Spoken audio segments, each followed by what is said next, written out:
secretário de governo, Merlong Solano. Boa tarde, secretário. Boa tarde, Amadeu. Obrigado pela presença. Primeiro, sobre a viagem do governador, qual é a agenda? Pois é, o governador avalia como muito importante buscar ao máximo o incentivo ao crescimento da economia.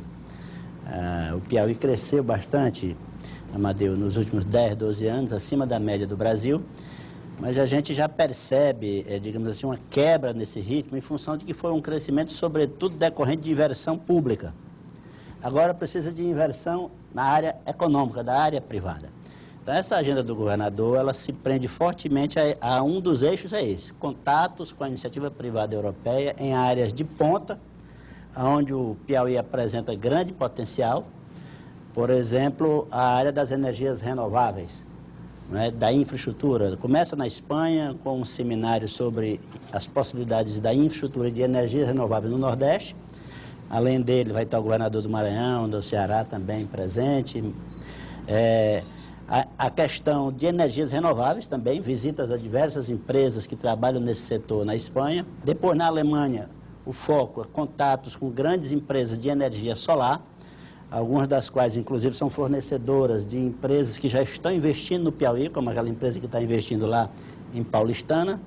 Haverá a formatura de um protocolo de intenções com uma dessas empresas. E na Itália muda um pouco de foco. Na Itália vai mais para a questão da agricultura familiar e de recursos hídricos. É o contato com a FAO, com quem o Piauí tem um contrato através do FIDA, que é um fundo da FAO. A ideia do governador é ampliar este contrato, Amadeu, levá-los, colocar mais 40 milhões de dólares nele, e além de cuidar do que ele já cuida, que é o incentivo a projetos produtivos, também cuidar da perenização de rios através de pequenas barragens. E combinar isso com irrigação e com piscicultura. Por exemplo, você poderia pegar o rio Piauí abaixo da barragem do Genipapo em São João e fazer 40 pequenas barragens e assim perenizar o rio. É exemplo do que acontece ali com aquela pequena barragem de Barras. Você vê que aquela pequena barragem que tem no Maratauã lá em Barras é suficiente para perenizar um bom trecho do rio Maratauã, que é o que garante inclusive o abastecimento de água da cidade. Secretário, o senhor tem acompanhado aí os fatos da situação política nacional. O senhor é do Partido dos Trabalhadores, é deputado federal, licenciado, já que o senhor chegou a assumir. E como é que o senhor tem acompanhado essa turbulência toda? Pelo andar, nós dizemos até projeções aqui de possível manifestação da bancada piauiense. O senhor acha que o mandato da presidente Dilma Rousseff está verdadeiramente ameaçado? Há uma situação preocupante. Essa situação tem que ser tratada com muito cuidado, não é? Com muita prudência, porque de fato há um conjunto de forças que vem se mobilizando desde o início do seu governo, no sentido de provocar um terceiro turno, através do golpe, uma vez que não há sustentação jurídica. Então há realmente, elevado, uma situação preocupante. O que eu vejo a nosso favor a forma como o Eduardo Cunha entrou com a fase final do seu plano. Ele anunciou o processo de impeachment no dia que o PT decidiu votar contra ele na comissão de ética, não é isso? E, de outro lado, a falta de base jurídica.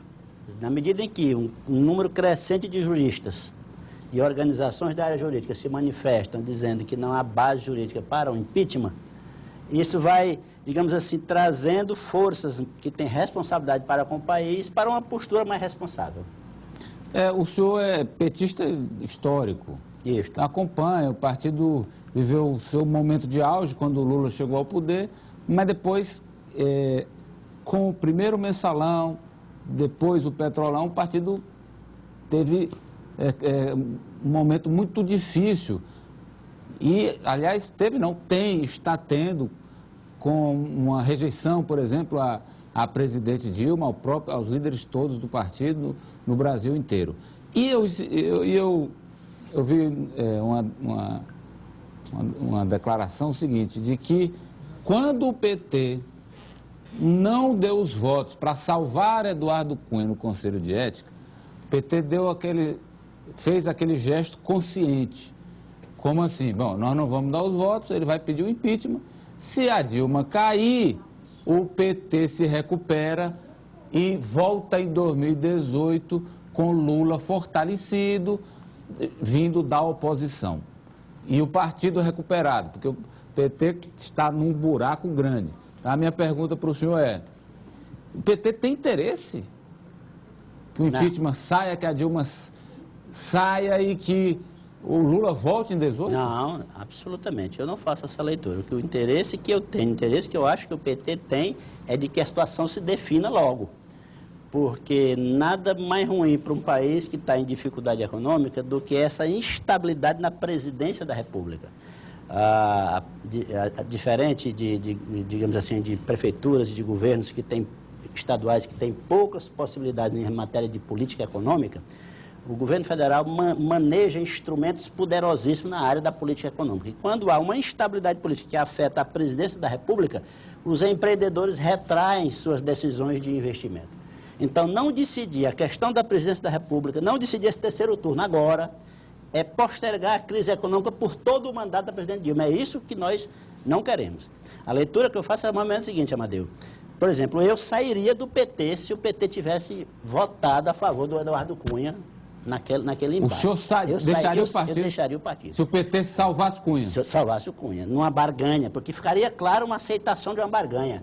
O Eduardo Cunha estava fazendo uma chantagem com o partido, uma chantagem com a presidente. Vocês votam a meu favor no processo de cassação do meu mandato e eu seguro a Dilma aqui, com essa faca no pescoço o tempo todo. Seria aceitar essa barganha? Nós não podemos aceitar. O senhor, por exemplo, deixaria o partido? Eu acho que deixaria o partido. Agora, passando do plano nacional para o plano estadual, o senador Elmano, na sexta-feira, esteve aqui no programa, manifestou que o que ele já tinha dito outras vezes, que não apoiará em nenhuma hipótese Firmino Filho para a prefeitura. E aí ele diz, por quê, senador? Porque ele já tem 3 mandatos, quer agora o 4º. Isso não é mais possível no Brasil, na democracia atual. Eu não aceito mais isso. Eu perguntei, e o governador Wellington, que também está no 3º mandato e vai pleitear o 4º? Ele disse, também não dou, é curioso, não dou apoio. O senador, mano, disse que em 2018 ele não dará apoio. Para mim foi claro. Não dará apoio à reeleição por ser um 4º mandato de um governante que o povo quer alternância de poder. É curioso como certos políticos mudam de atitude de acordo com as conveniências. Você não tinha reeleição no Brasil. Aí o PSDB no governo moveu mundos e fundos para alterar a Constituição do país de modo a permitir que o Fernando Henrique se reelegesse, beneficiando a ele próprio. Agora estão todos a favor de acabar com a reeleição. O Elmano foi candidato à reeleição em Teresina. Não é? Ele foi prefeito durante 2 anos e mais aí, e foi candidato à reeleição. Agora, de repente, se torna contrário ao Instituto da Reeleição. Uma mudança muito rápida, ele foi candidato à reeleição há pouco tempo, não é isso? 2012. Então, pois é, eu estou achando estranho essas posições manifestadas pelo senador Elmano.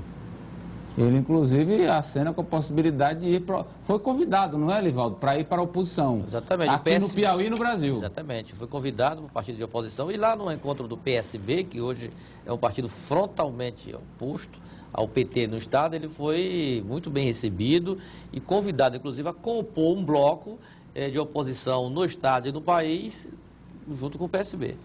Achei também preocupante aquela postura dele em relação a Dilma, né? Quando ele disse, não me decidi ainda, eu estarei com... Sim, sobre o impeachment, eu perguntei para ele, e o impeachment, você é a favor ou é contra? Não, quando chegar ao Senado eu vou analisar, por enquanto eu não tenho opinião. Pois é difícil de acreditar que um senador que está lá em Brasília a semana toda já não dispõe de informações suficientes para entender o que está acontecendo em relação ao impeachment, para perceber todas as manobras que o Eduardo Cunha tem feito, por exemplo, para evitar que a Comissão de Ética vote o seu processo, para conversar com juristas, com a OAB, e perceber que não há base jurídica no impeachment.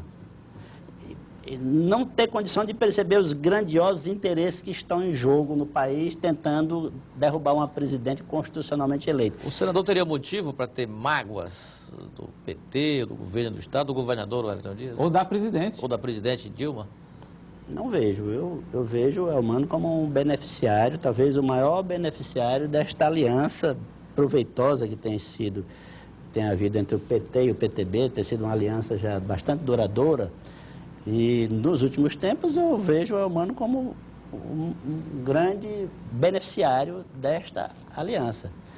Um cidadão que foi lançado a candidatura ao Senado na última hora, enfrentando uma candidatura bem estruturada e conseguiu resultado positivo, em razão de que estava navegando, digamos assim, na onda que aparentava que iria vencer a eleição, que era a onda de Wellington Dias, como terminou se manifestando. Sem isso, ele não teria sido eleito senador do estado do Piauí naquelas condições. Então, só isso por si só, digamos assim, mais o fato da atenção que o Wellington sempre lhe dedica, não vejo onde é que pode estar o descontentamento, a não ser que já está pensando em futuros embates, né, com o nosso time, digamos assim. E como é que ficaria a convivência até lá? Bom, o governador Wellington é um homem, você viu aí até pela resposta que ele deu ao Temer, né? É um homem sempre cuidadoso, cauteloso. Ele não é de fechar portas. O Wellington é de manter as portas, se não totalmente abertas, pelo menos entreabertas. E eu acho que isso vai ser assim. Nós vamos continuar respeitando o senador, acolhendo os seus pleitos em favor do estado do Piauí com toda a atenção junto ao governo, para que o que quer que venha a se definir não seja, digamos assim, por uma atitude hostil do nosso governo. Pois não, Eli? Secretário, os telespectadores aqui perguntando quanto tempo o governador fica fora do país, do estado. Preciso fazer uma avaliação do governo do ano de 2015 e uma expectativa já para os primeiros meses, pelo menos financeiramente, em 2016. Pois é, no dia 17 o governador estará de volta. Então, amanhã ele sai hoje à noite do Brasil, volta no dia 16 à noite, dia 17 já estará por aqui, Eu vejo ali um governo que está conseguindo, a despeito do ambiente difícil, encaminhar respostas para as dificuldades do estado do Piauí. Por exemplo, eu destaco o fato de ontem o Banco do Brasil ter depositado os 300 milhões de reais naquela operação de crédito, que estava paralisada já há quase 2 anos, por falta de uma série de providências administrativas do governo. Nós levamos quase 9, 10 meses para resolver as pendências, conseguimos sacar 69 milhões, que era o resto da primeira etapa do contrato, há 2 meses. Já prestamos contas desses 69 milhões e agora ontem recebemos o depósito de mais 300 milhões de reais. Isso revela, primeiro, a capacidade de ter resolvido os problemas. Segundo, a capacidade de ter prestado conta rapidamente dos 69 milhões. Terceiro, a capacidade de manter o Piauí fora do calque, que era um drama. Piauí permanentemente nos calques do governo federal e sem poder receber empréstimo nem transferência federal. Recebemos 300 milhões ontem e esse dinheiro já vai permitir uma série de obras importantes. Por exemplo, aqui em Teresina, você já imaginou como vai facilitar a vida dos motoristas ter mais uma ponte ali do lado da ponte João Ferraz? Está incluída a conclusão da obra. Exatamente. Alargar, ao invés de 2 pistas, temos 4 pistas para dar vazão. O elevado da Miguel Rosa, outra obra importante para a mobilidade de Teresina. Aí tem também o elevado lá em Picos, na BR-316, dentro da cidade. A Beira Rio lá em Floriano, o alargamento da PI que leva para Pedra do Sal, a Transerrada, enfim. Obras espalhadas pelo estado todo estarão agora num ritmo mais acelerado, porque os empreendedores sabem que o dinheiro já está em caixa e que então agora daqui para frente fazer, medir, faturar e receber. Né? E ter os efeitos positivos de entregar essas obras à sociedade, mais empregos e dinheiro circulando no nosso estado. Obrigado pela presença, secretário. Boa tarde. Boa tarde. Olha, esse